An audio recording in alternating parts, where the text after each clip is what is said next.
Welcome to Behind Cleveland. I'm Jason Eugene. Today we have a very truly inspiring story to share. Our guest is Jevante King-Woods, known as the artist worldwide as Jae Capo, a nationally recognized expressionist artist based right here in Cleveland, Ohio.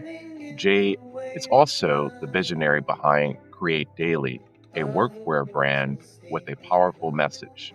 Today, we're diving deep into Jay's incredible journey, a path that looks unexpected, which led to the profound change and growth, full of unexpected turns, challenges, and we examine how he overcame as a young man finding his way in the world, becoming a father, and ultimately redefining success in his own terms. Jay, welcome to the show. Thanks for coming.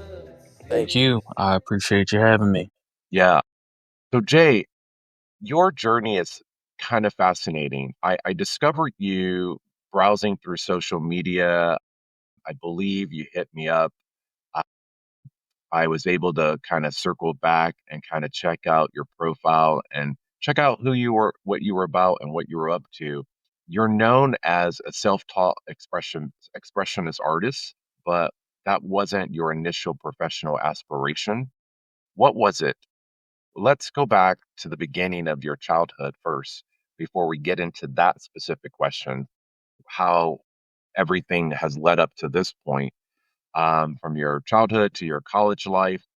What were your dreams then, and what was childhood like for you? And how did your experience unfold to the person that you are today? So, my childhood grew up in Akron, Ohio, single mother. Father passed away at a very young age. So, grew up with my mother, my grandmother, older brother, younger sister, aunts, uncles, cousins. Growing up, goals, aspirations, things I wanted to do. Uh, I really didn't think really big as a kid. It just really, I know what I really liked, which was art, music, dance. So growing up as a kid, I just wanted to do pretty much anything creative. I was into what everybody else was into, any other kid would have been into, growing up in the 90s, same cartoons, wrestling, things like that. I got into art through drawing the cartoons that I watched and trying to create my own cartoons. So it was, again, I didn't think really big. I just knew I liked to do those things. So why not try to do those things? As I got older and I continued to do art, continue to draw pictures and draw pictures for friends and things like that. Then I began to really kind of start to fall in love with art a lot more around middle school. That's around the time my mother kind of noticed and wanted to give me pretty much would give me anything that I asked for or attempt to at least. I don't know what I need. She doesn't know what I need. So she just says, hey, if you said that you want it, I will try to get it. I'll try to get it for you. So had like an airbrush machine in like late middle school, early high school and things like that, even though I had no idea what to do, and different things. So the goals were always just kind of started to lean towards creative lanes. I was a dancer, middle school into high school, break dance, pop lock, and things like that. So I wanted to dance as well. So I just always wanted to do something creative. Really got into art in high school, had a wonderful art teacher for a couple of years who really pushed me to try new things, use different materials, think about art very differently, but not having anybody around other than her to really show me what creativity could really be as a profession other than an art teacher or an art professor and things.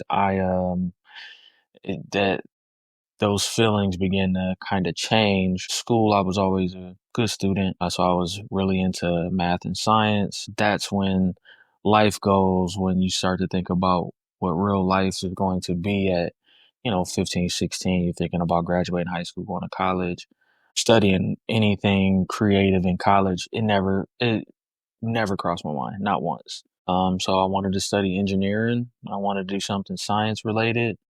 So that's what I did. I went in college, Studied biomedical engineering, or began to at least, on my first year of college, and ended up changing my major because that was a whole lot tougher. College was a lot tougher than um, I expected to be. I wasn't properly prepared for college, so the goals kind of shifted to something else, something a little easier that kind of fits things that I'm already kind of good at as far as communicating, building relationships, and different things.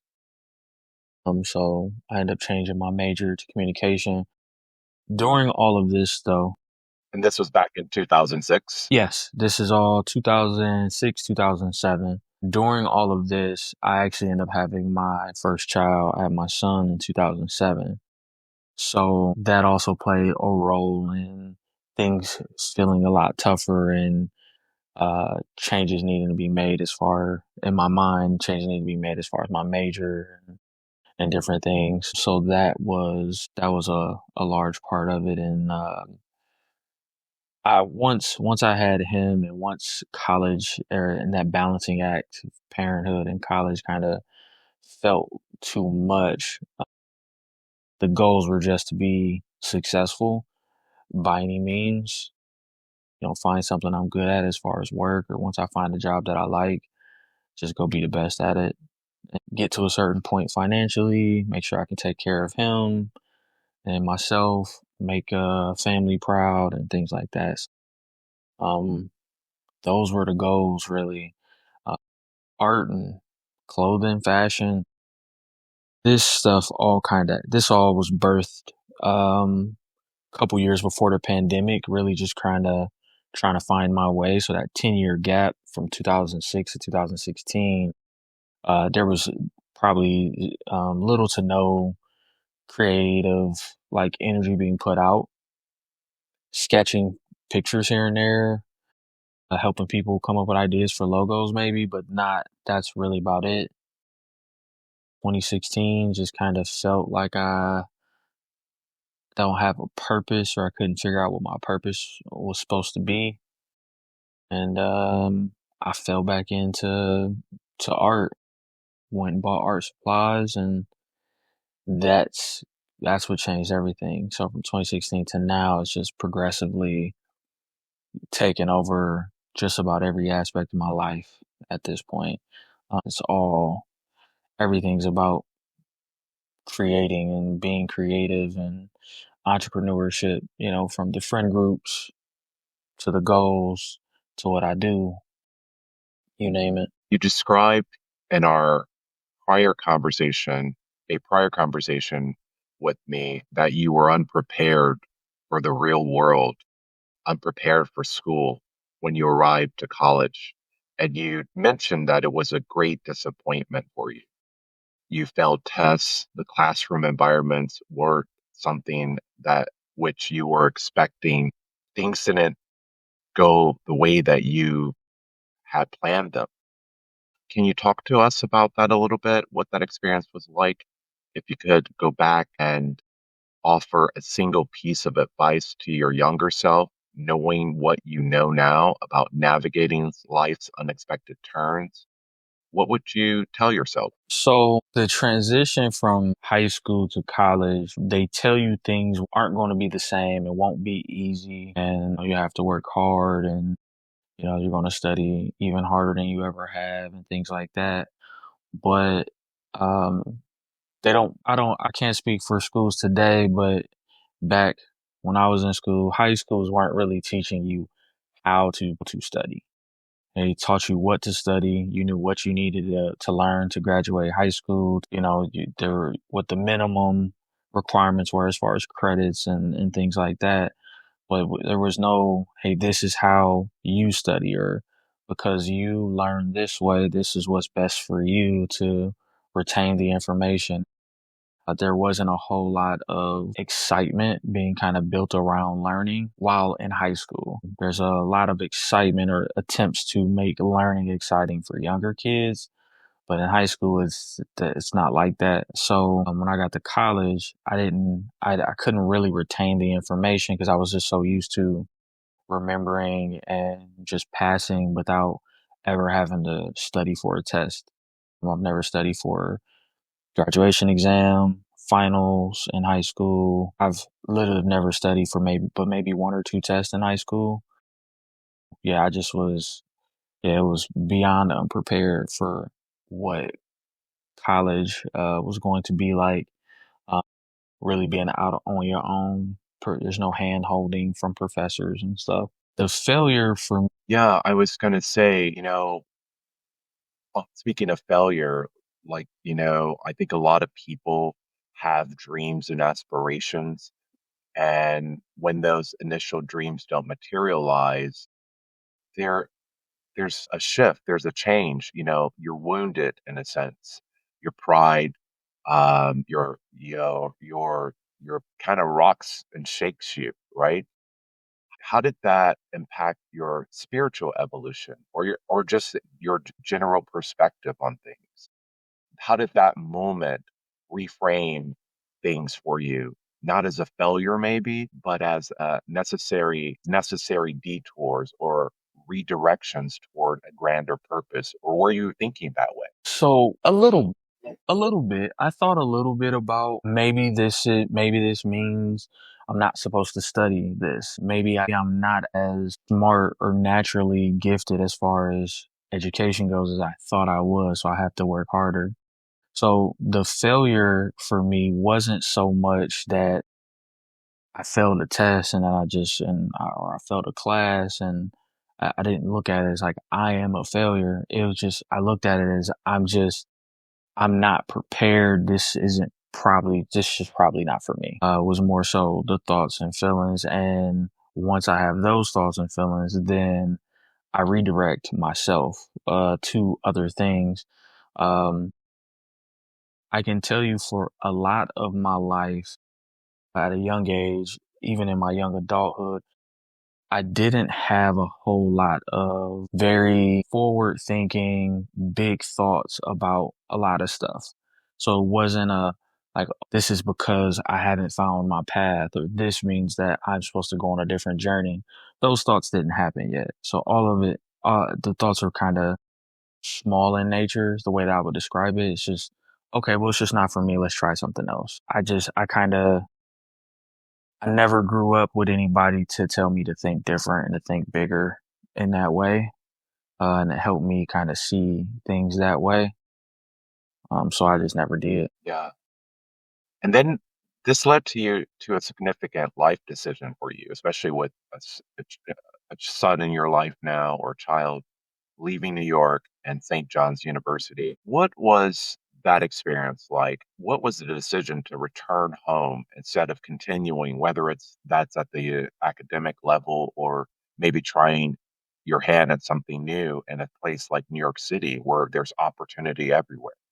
Why return to home to Cleveland? So I moved back to Ohio to be with my son. There was two major things that I kind of focused on when making that decision. It was one, all right, school's kind of tough. New York is expensive. So let me just go and make things easier on myself. And this is early online schooling.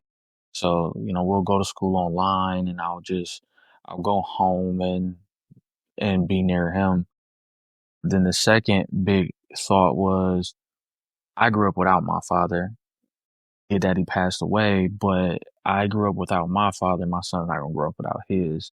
So it's just, how do I make sure that I do that if me and his mother really weren't on the same page? We both were very young. So how do I make sure that I'm in his life, that my family's in his life when we can't even agree and we live, 7-hour drive away from each other?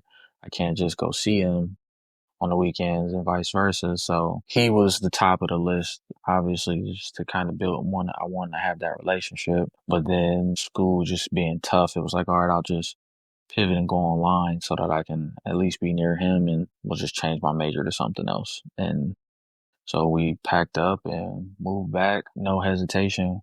Once I got through my finals, my mother drove up to get me and I was back home probably 2 days after finals. So your son was very important in that decision making. How's your relationship now with your family and the mother of your child and your son? Do you regret anything, any decision? I have no regrets for any decisions I made post high school. Every decision I made with whatever information, whether limited or not, that I had. So, I stand by those decisions. Me and my son's mother, we're not close. We're not friends in that way, but we're cordial. We don't have any, it's not no issues or anything like that. My son's 18, so he's been able to just have his relationship with me, have his relationship with her, whatever suits him and whatever he wants to have, or whatever we want to do as parents. I mean, we communicated to make sure that he had what he needed and things like that. But we kind of lived our lives very separate because we've always, for most of my son's life, he's 18 now. So, but for most of his life, we've actually lived in two different states. So even when I moved back to Ohio, there was a point where she left Ohio. So we've been in two different states for more than half of his life. And so, we've made do, with that. And as far as my family goes, I mean, we're we're good as far as like my immediate family. Me and my son's relationship is probably as close as it's ever been. He's lived with me for the last about 9 years. So yeah, we're really, really close. That's great. So, something you mentioned also, you spoke fondly of your time in New York City, learning about different cultures and making lifelong friends. Can you share some of those moments, something specific, maybe lighthearted, or even some of your challenging memories from that period that epitomizes your growth and becoming more open-minded, as you put it? Yeah, so living in New York, um, it wasn't so much a culture shock to see different cultures and be around them, but it was definitely different. I wasn't around a lot of out of those cultures consistently. So where I grew up right down the street from a um like a Cambodian and Laos neighborhood. So I mean, I was exposed to different cultures growing up and things, but it's very different as a kid seeing things from time to time, maybe hanging out at a friend's house versus every day being around people. So when I first moved to New York, I moved in the first like day that everybody's on campus, all grades on campus, freshmen through seniors, you're seeing everything. There's music playing in different parts of the campus, and it's like the first day. It's like it just felt like a big festival or something on campus. Seeing a lot of people that you met during your tours and things when visiting the school before actually coming to college and stuff. So that was seeing all of that and seeing how much I had in common with strangers from other cities, other states, other countries, all pretty much coming together for the same purpose, for higher education. That for me was just enough for me to just kind of open up and want to learn more about their cultures because if I'm hanging around someone every day and I don't know why they do what they do, why they eat what they eat, why they dress how they dress. I became very curious. So a lot of the different multicultural festivals and multicultural like events they would have and stuff for people to pretty much kind of force you to get to know one another and learn one another. I just became more and more kind of open minded and open to a lot of things just naturally through just being around it so much and them giving us the opportunity and space to explore and experience those things. What were some of those things? So there was concerts they would have on campus. So I went to St. John's University's Division One college. So we would have a lot of former athletes and things like that would come back and they would have these different events and concerts. And one of the first concerts I went to was pretty much an all Jamaican artist concert. And I've never experienced Jamaican music in that way and Caribbean music in that way. So to experience it live for the first time in a city that has a very rich Caribbean culture throughout the boroughs of New York and stuff was really cool. I even still to this day, have the towel. They gave out like free towels, like to commemorate the day with the date and all of that on it. I still have some of these items from 2006, 2007, because that was just a really sonically, that was a very like mind opening experience because I've never really dove into certain genres of music too much until again you're around people. Yeah, concerts, basketball games, festivals, going to the first Puerto Rican parade in New York. I know that's not a school event, but I don't go to that if I'm not in school in New York.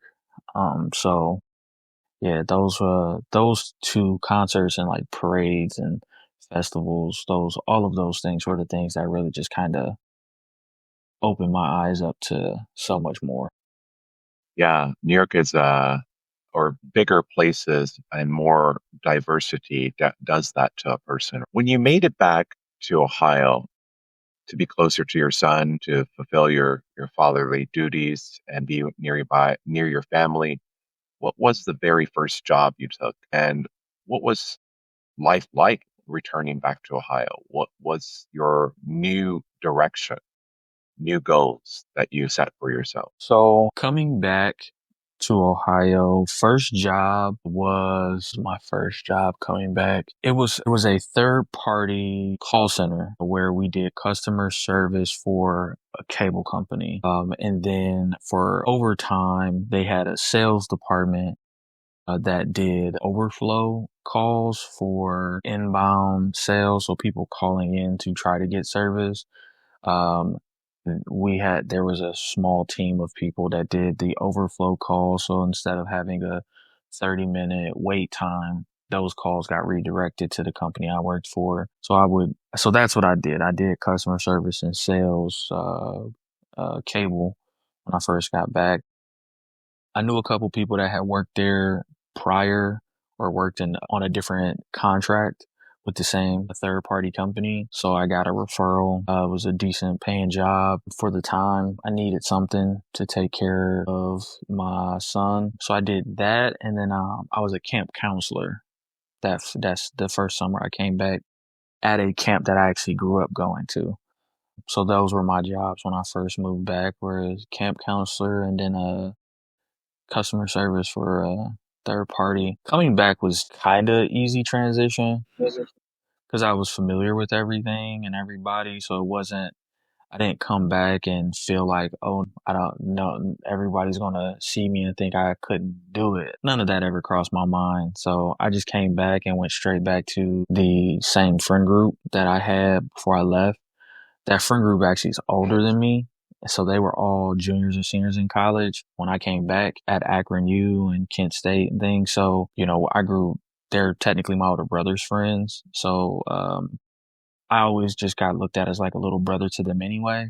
So it was never really any judgment from them. Yeah. Not feeling any judgment. My mother supporting the move and things. The transition was easy. So then the goal was just to school online and make as much money as I can to be a good dad. That was really it. Those were the only things on my mind really coming back. Yeah. So you mentioned no judgment, but in our prior conversations, you had placed this judgment or internalized this judgment, actually. You mentioned art was behind you, and you, in a sense, had given up your art because life just seemed to not go in the direction that you had planned. And you, in a sense, it sounded like you lost your joy for it. Can you elaborate on why your creative spirit was sidelined? And then how did you rediscover it or circle back to it? So the internal judgment came when I dropped out of school and stopped going to school online. That's when the internal judgment came for me, and the joy for art and creating, that all kind of left sometime during freshman year of college, not really being around it, not having anybody to tell me to chase it. It was just hey, this is a pointless skill that I have, was kind of the thought when going into college. So that's kind of why that all kind of fell behind. So the joy didn't quite leave. It's just it not seeming necessary or uh, wasn't worth anything in my mind at that time. It's like, what was I going to do with it? Live in a country, we got to make money to survive.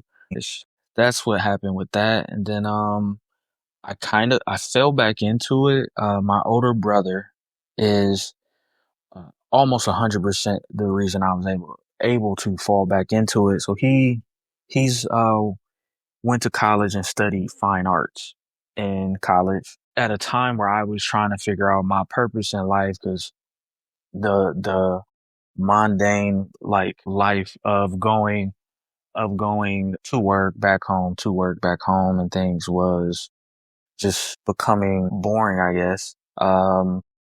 He was telling me a story about interactions he's had with some of his classmates and professors.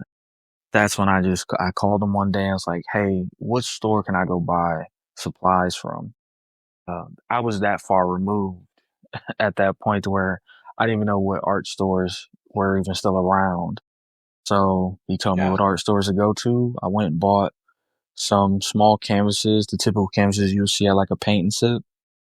I bought a pack of those and just started doing different things, some graffiti stuff, some space designs, like outer space and stuff with aerosol. I just was trying things, just getting ideas out, and it felt good. That was it. I didn't think it would be my purpose, but yeah, I was like, I just need something to do with my time when I get off work to like take my mind off of all this other stuff. So it was a beginning, in a sense, a form of therapy. In retrospect, absolutely. I never thought of it that way really until I began to have conversations in more recent years about my past, because I never talk about my past or my journey to a lot of people until maybe 3 years ago, and that's when I realized like that was my first like therapeutic moment in life to help Was it a myself. was it a breakthrough for you? Was that a breakthrough moment for you? Was that your aha moment and the shift that you were maybe waiting for, or that had happened to get you to the where you are now? Do you think? Initially, selling my first painting was so I started painting in March of 2016. I showed artwork for the first time in July of 2016. I just had artwork laid out on a table and stuff. I sold my first painting at I think maybe September for $100, and because at that up until that point, it was just like, this is fun, this feels good. I like creating. I get to show the work and get to see people's reactions and things and get ideas out. Selling the painting was like, somebody actually is willing to spend money on something that I did, and that was like, maybe I should see kind of what's actually happening in the art world right now. Because at that point, I was just kind of pretty oblivious to just, I'm painting and I'm just doing stuff at places where my friends are. So my friend works at a clothing store. Hey, can I come put some paintings up in your store for a little bit or for a week or something? That's pretty much it. At Was first that sell. successful? I mean, it depends on how you want to define success. I was able to meet people, able to have conversations that I wouldn't have had otherwise and things. So yes, it was successful in the sense that I got the therapy out of it that at that time was needed. So in theory, yes, it was successful. As far as like business wise and actually selling artwork, not at all. I think I sold maybe two paintings that first year. I probably didn't sell another painting until 2018, 19. So I mean, I didn't sell a painting for probably, yeah, 2 years or so after them first Okay. two paintings. Yeah. Did you have any help during along the way? Did you ask for help? Did anyone help you navigate this return to the art world? No, because no one. The art world was very different then than it is today. It was just starting to get like move in that direction where it is today. So there wasn't a whole lot of people that kind of knew like what to do, especially in Ohio. The art scene in Ohio, in Cleveland, Akron and Cleveland is very different than a large city. Even a city like Columbus has a lot larger at that time art scene than Akron and Cleveland had. So at the time, no, I began to get help around 2019 is when I was able to kind of get certain relationships with people and people that were getting started into curating and things like that. We're crossing paths to where essentially we're helping one another. So yeah, that didn't happen until about 2019. Yeah. And how do you feel about asking people for help? You mentioned in prior conversation, especially with you can made a connection with your upbringing, specifically, I should say, with your father and also other community members and family members, and how you kind of felt that asking for help is frowned upon. How did you navigate that? How did you begin to open up and ask people for help and accept that help? Honestly, asking so how I opened up and got to a point to ask for help honestly was just going through the motions of life, getting to a point to where I fell into a depression. I go to therapy and then I realize I can't do these things alone and I can't bottle things up. That was the aha for me to begin to ask for help in different things, whether it be life stuff or even art stuff. So that was the transition as far as not asking help to asking for help. Um, for me, never because I didn't grow up with a lot of male figures in my life to tell me, you know, right from wrong, good from bad, as far as what it is to quote unquote be a man. Me, I I developed this sense of what a man is from whatever was on television and whatever other friends' parents I might hear them say, or the guys that might be around at a family function or a barbecue, things they might say. A real man does this, a real man don't need that. So I just kind of took the things that you hear and see, and I took it to heart. I think I've said it in our previous conversation. I kind of moved very lighthearted and very, oblivious to things at a young age. I didn't think big ideas and big thoughts. I just was like, that's what men do, cool. And I just went with it. So once I got into manhood, it's like, okay, men, we figure it out. We don't need no help, everything's supposed to work itself out. So I'll tough it out and we'll get to the other side. So that's just what it was. So never had anybody tell me not never ask for help, but also never had anybody also ask me if I ever needed help. Why do you think that? So help me out. How does that play a role in achieving success? So if you can ask for help, how does one obtain or reach a certain place in life? And was that something that you think if your father figure or father was in your life, those situations or life would have turned out somewhat different? So the people I saw as successful, when they talk about how they got there, the conversation was very much so a self-made conversation. I did it by myself.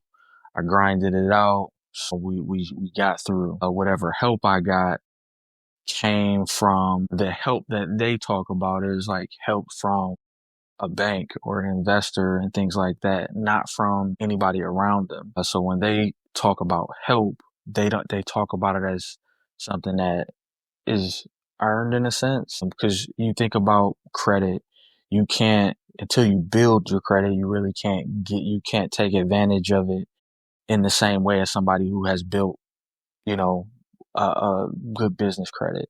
So me as a new business owner versus somebody else who's been in business 7 years, what we're able to do when it comes to asking for the help is going to be very different as far as speaking to a bank and things. So like that's the only kind that's so for me all I knew was be self-made, grind it out, get to a point to where you don't ask for help.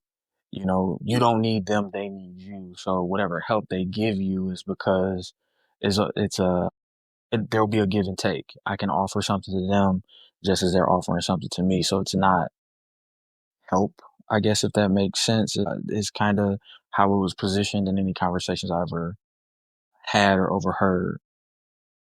If I had my father, if he doesn't pass away, based on what I've been told about who he was and his personality, I do believe life would have been completely different for me as far as overcoming uh, certain things as far as mindset and how I looked at things at a young age as a kid into my young adult years. I do think that that is different. I do think those things are different because I have a visual representation of what it means to be a man and a father and things, and I have somebody that I believe would have been more than willing and open to express how you ask for help, what you need help with, and why you don't do these things alone.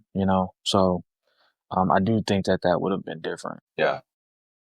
When was the last time you made a decision that felt fully like yours? Given everything that's your journey and everything that's happened to you, what happened in that moment when you discovered that this decision is fully yours, you own it, right? And you implement it or act upon it?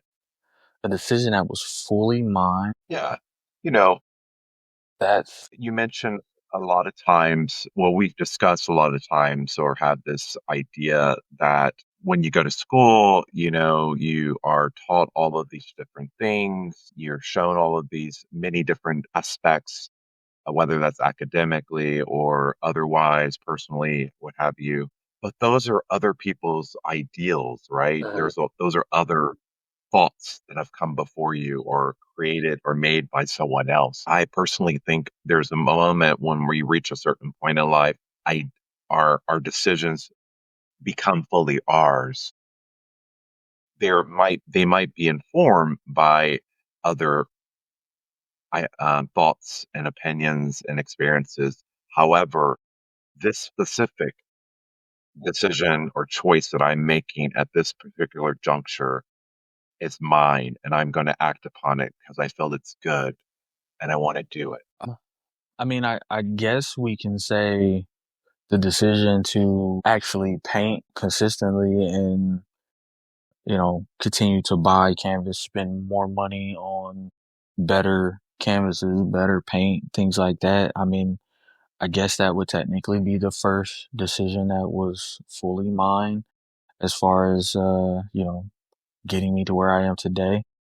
Just making a decision to really lean into it and do that, uh, fully unapologetically and kind of and express myself how I see fit.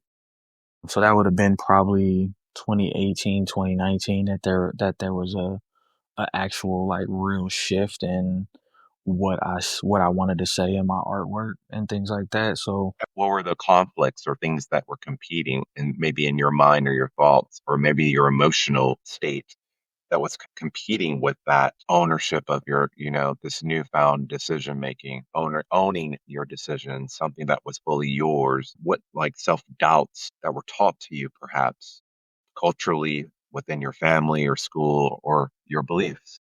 all of the things that made me not chase it leaving high school, all of those things were still present. So, is it worth it? Is it valuable? What am I going to get from it? Can I take care of my kids? Because by this point, I have my second child at that point. So it's okay. How can I take care of my kids and my family? Can I do this and work my 9 to 5? Is one interrupting the other? Um, how do I get to a point that I can transition from 9 to 5 to art full time and So all of those thoughts of, is it worth it and what can I actually do with it? Is there actual financial value to it, to where it's not just a hobby on the side that I'm eventually going to get rid of and have a bunch of paintings sitting around. So those were all the thoughts and decisions, and that's where the doubt comes in, because it wasn't as bad, but it still wasn't. I still didn't have the support that I would have needed in high school to transition into art in college. So I still didn't have that support. So my mother still gave me the same type of support, like, hey, this is cool, whatever you want to do. Let me know if you want this. Or she let me turn her basement into my studio for a couple months and let me paint her garage and things like that. So it's like, I can give you something. I don't know what to tell you, you know. I don't have any other information about this world that you're entering. So yeah, it was just me battling the same things, just they just look a little different in 18 than they did in 2006. So where are you now, Jay?